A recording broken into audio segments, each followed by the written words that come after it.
Hey everyone, Metal Levite Alex back with a long-awaited second episode. Pardon my chair. Long-awaited second episode of my Mecha Model playlist of reviews, and the first one I did, of course, was the Razel Type C, and that was a long time ago. So this has been something I've been slow at for a while, and due to my game streams and other things, I have not done Gunpla building in a long time.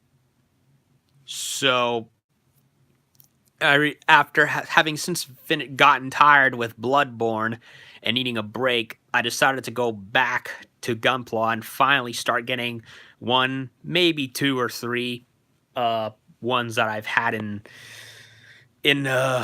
stored away at built finally, and I figured I'd start with this one. The as you, and Well, if you're a fan, you probably know what it is. But for the uninitiated, this is the Wing Gundam Zero. And no, it is not a master grade. This is actually a high resolution model, which is a very recent and very pricey line of kits. It's cheaper than perfect grades, which are the far larger versions, which I don't have the space or money for.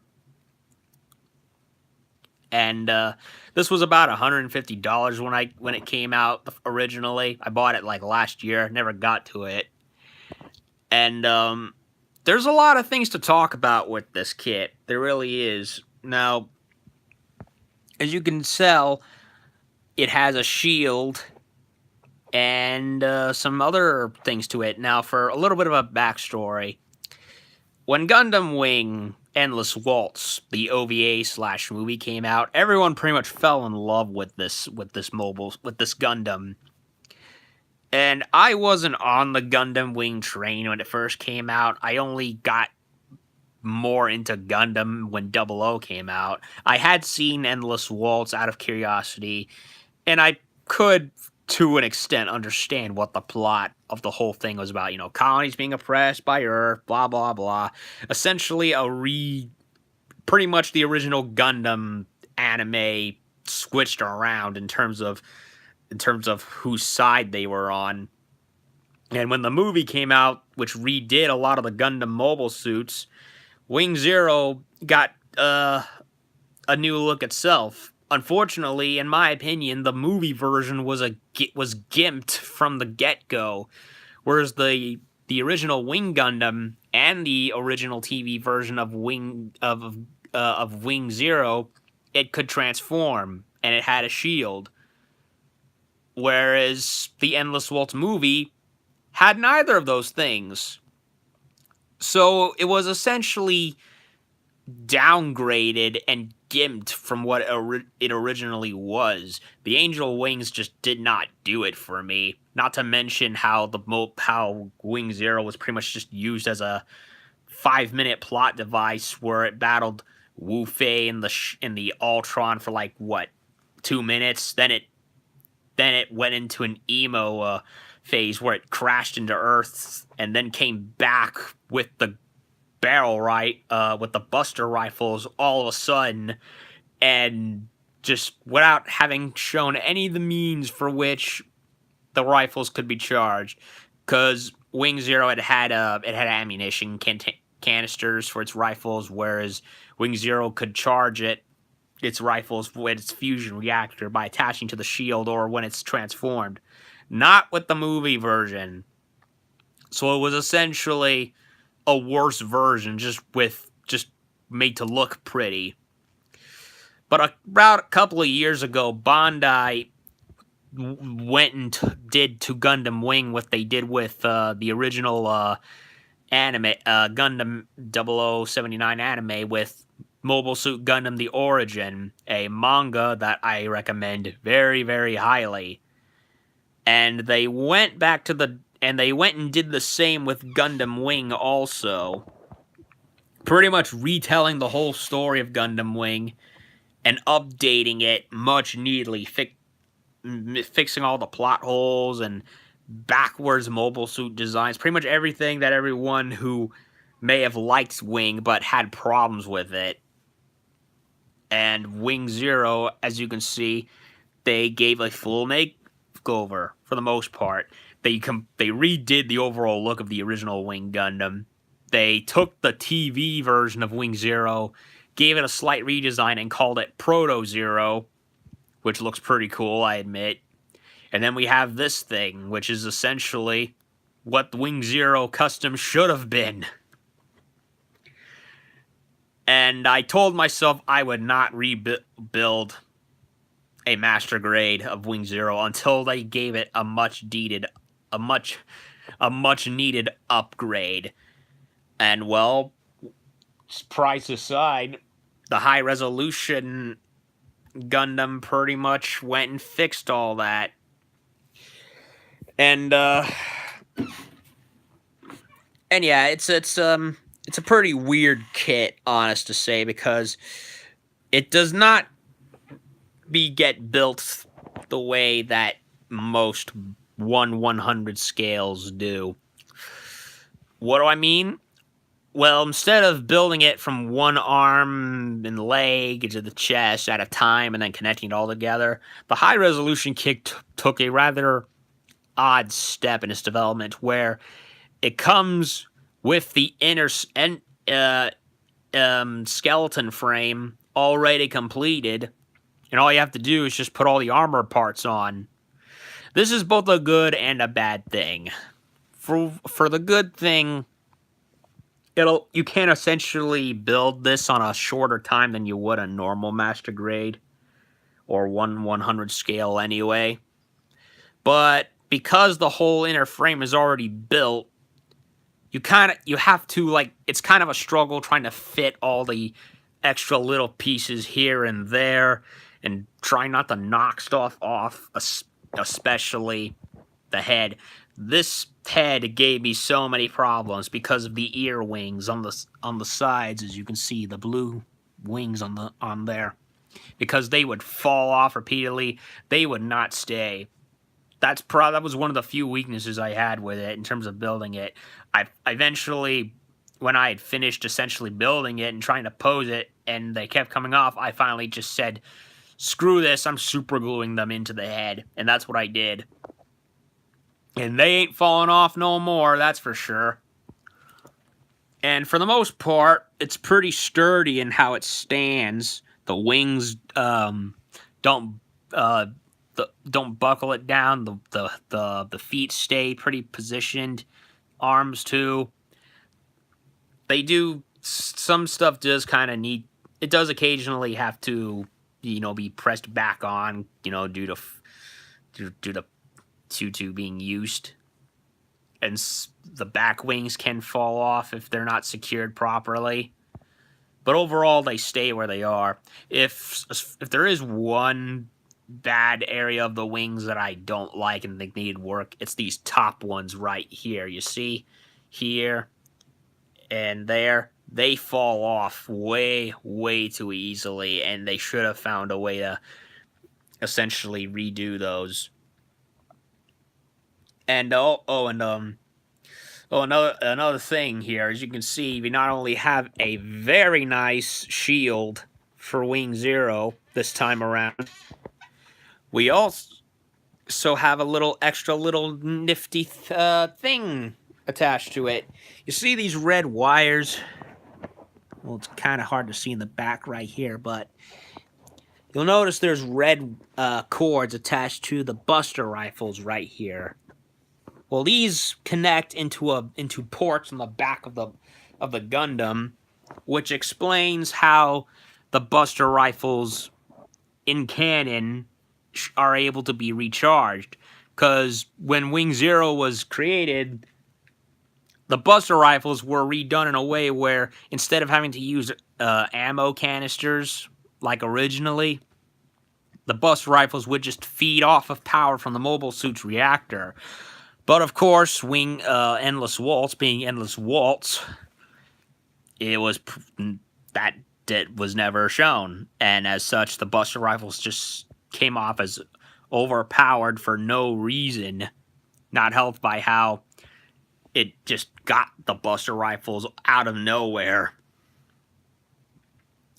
And like in the movie, they can be both used individually or combined into form the double-barreled Buster Rifle, which is all well and dandy. And it also has the beam sabers, and tucked in those two platforms up top on the left and right of the head, those brown pegs under them are little Vulcan guns, but they don't stay up very well, so I honestly don't bother with them that much. And of course, it has a nice shiny tint to the plates, especially on the gold and blue. Hence high resolution, kind of like some of those titanium kits. So this is probably close to a real grade as you can get for the scale of Gundam model. The one thing that does kind of worry me, though, is that for whatever strange reason, instead of making every part in a Bandai facility somewhere, for whatever reason, Bandai commissioned a company in China, of all places, to make the inner frame. Which confounds me because China is typically notorious for producing a lot of bootleg kits. And why they would even bother just kind of confuses me, especially on the off chance that what if the plans and schematics and parts aren't fully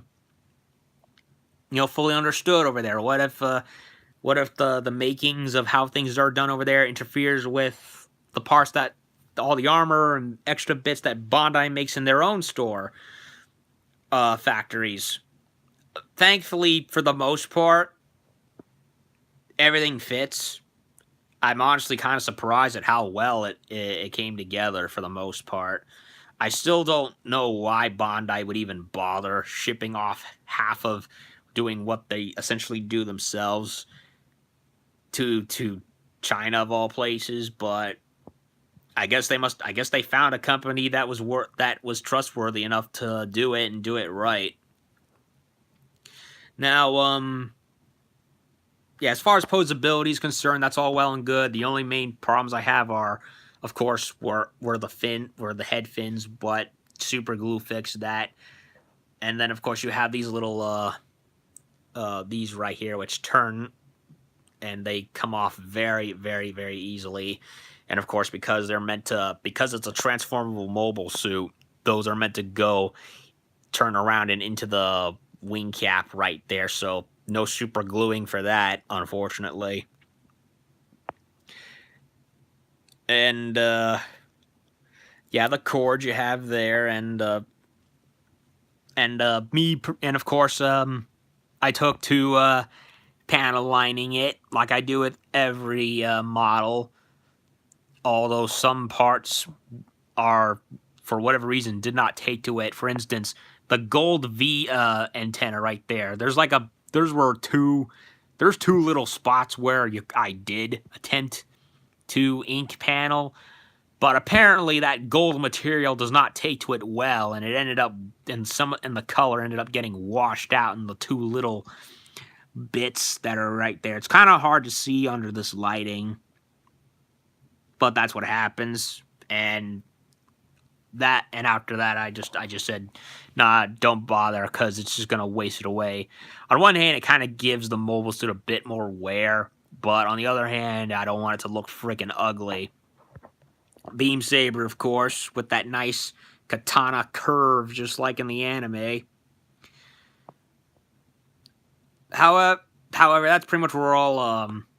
I haven't transformed it yet. I honestly don't plan to. I prefer my mobile suits to be in their hominid shape. And other than a few parts that need the occasional going back in from falling out,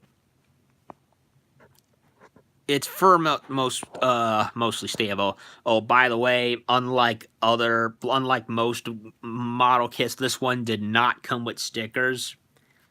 If you're gonna bother with putting extra decals on this, I think you'll have to go and salvage off a regular old Master Grade, Wing Zero Master Grade for that, or just order them separately. Now, my other point of contention, and this is not just for this mobile suit, but many other ones, and that is the hands. Oh boy, the hands. Well, ever since Gundam Build Fighters kits came around, and a few others, Bandai has since moved on to another form of hand design for 1/100 scale Gundams, this and Master Grades, and that's that they went with like a detachable hand, where you see the fingers right here. Well, those apparently are supposed to come off and be interchangeable with different grip versions for depending on the weapon, like a trigger finger for a gun, or just a regular old hand like that for beam sabers. And I don't like them at all. And why? Because they are so freaking tedious. They do not hold well into the palm of the hand, and they too easily come right off and are just a pain to put anything in them. The beam saber barely fits. Buster rifle barely fits. And these same kinds of hands are used up there with the Freedom Gun 2.0 on the very left, pointing up, and also the Build Strike over there next to Godzilla. I'm much more of a fan of the old-fashioned style hands that the Razel has right there, as well as the Strike Noir right there. And there's another kind of hand that they also made that has all the fingers being ambidextrous, but at the sacrifice of the palm being very weak and just not capable of holding up bigger weaponry. Like the Sazabi, the hands on that thing are so bad. They cannot hold big weapons. They're only good for smaller mobile suits, or ones, or at least mobile suits that can handle medium-sized guns that don't take up the entire thing. Like, for example, the Jesta, the little dark blue one.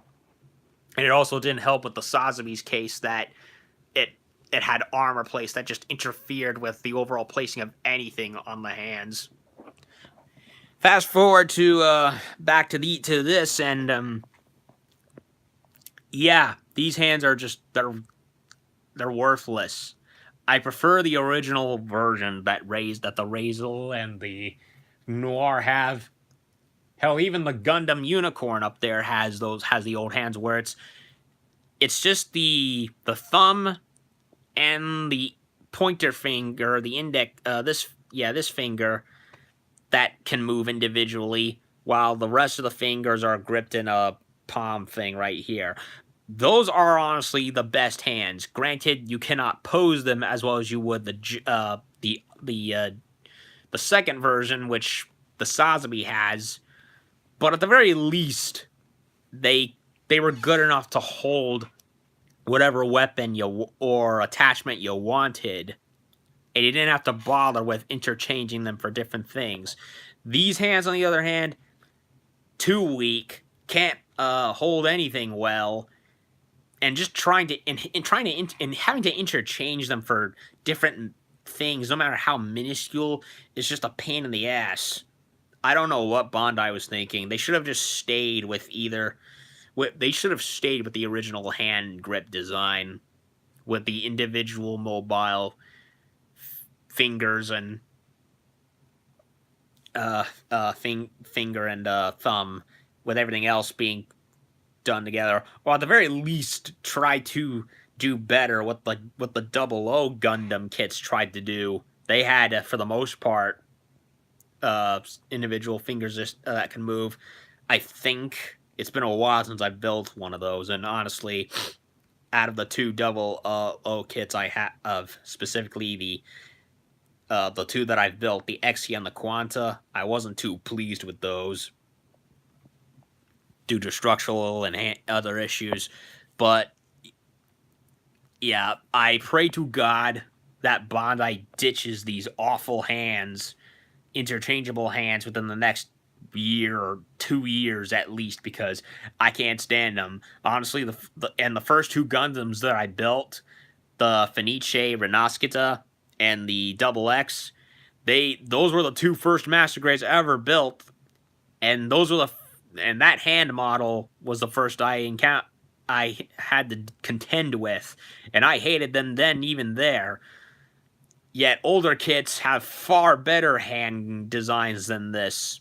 So honestly, Master Grade or high resolution aside, differences aside, Bandai, get rid of those hands completely. They're not good. Other than that, I would not put. I would recommend you putting this, as far as posing is concerned, on a stand like this, because it's very top heavy with the giant wings on the back and on the shoulders.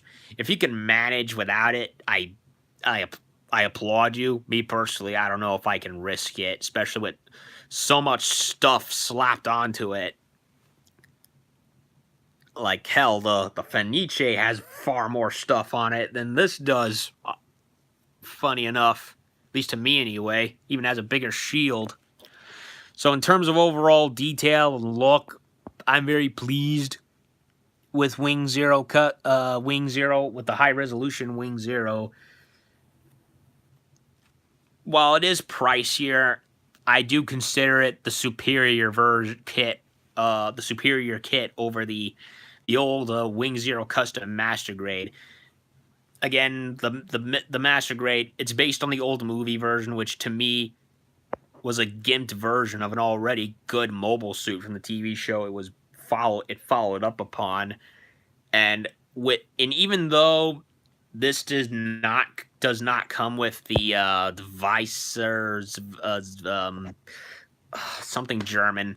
Basically, it was like an extra little couple of rail claw things that fit over the Buster rifle to give it like an extra thing to look cool with, like a Super Buster rifle or whatever. So it doesn't have those, unfortunately.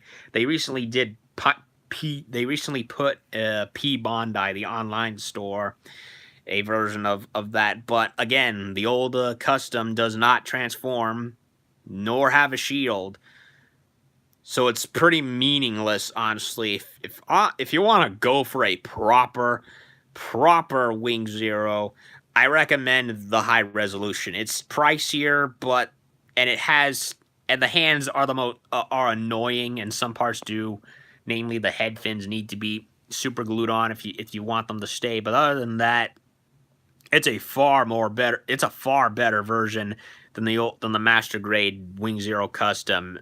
And if you're gonna go for either one, I recommend this over, despite its issues, because it's basically the updated definitive version, which makes much more sense in the canon lore of Gundam Wing, and as well as just basic common sense design, honestly.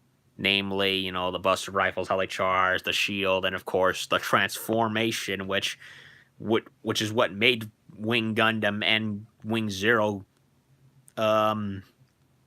unique to themselves in the first place. And yeah, not much more to say, honestly. Overall, I like it, recommend it, go get it. Yeah,